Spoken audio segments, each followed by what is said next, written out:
sun tavarat löytynyt jostain vai onko tullut jotain vinkkejä?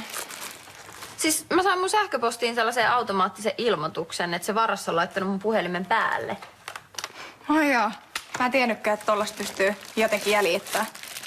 No eipä tainnut tietää se idioottikaan. Mahtaa sitä ärsyttää, kun se tajuu, että on mokannut niin alkeellisesti. Niin siis friikkiä tässä on vaan se, että näyttää siltä, että Heidin puhelin olisi edelleen tässä talossa. Mistä te tiedätte? Siis tää systeemi on paikantanut, että mun puhelin pantiin päälle Pihlaajakatu 23. Niin, eli se varas saattaa olla joku meidän tuttu. No hyi, ihan sairasta. Tulee vieläkin kylmiä väreitä, kun mä ajattelen koko juttua.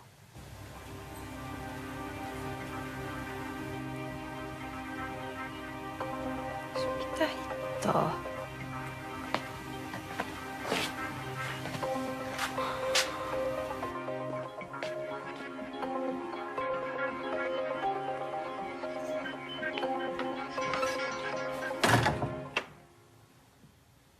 No mä vaan kuvitella, miten peloissa sä olit. Niin sä ihan tärisit, kun minä ja Iiri tultiin pelastaa sut. Niin no ilman sua mä olisin ollut tuolla lukittuna ties kuinka kauan. No mut onneksi mä tulin kotiin.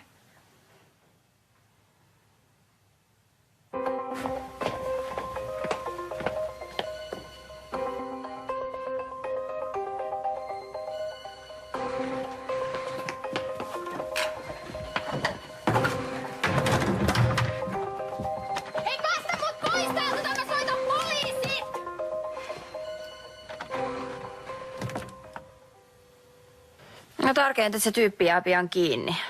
Me joutuu vastuuseen.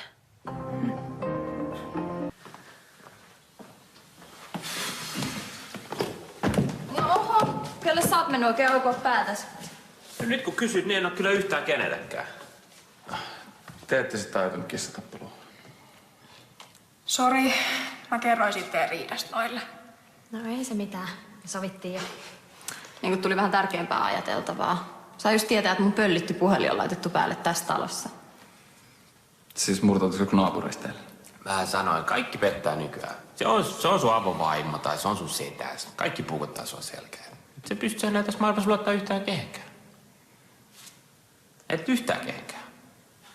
Mitä sä nyt oikein selität? Niin no, ehkä se joka narasti Heidin puhelimen ja tiputti sen jonnekin tänne taloon ja joku taloasukkaista otti sen. Niinpä. Vaikea kuvitella, että kukaan naapuri tekisi tollasta. Hei, mä menen ilmoitan, jos jotain selviää.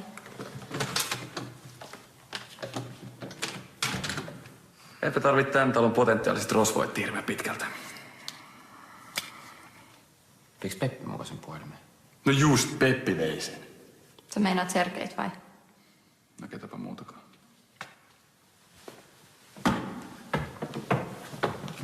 Mut miksi just Sergei?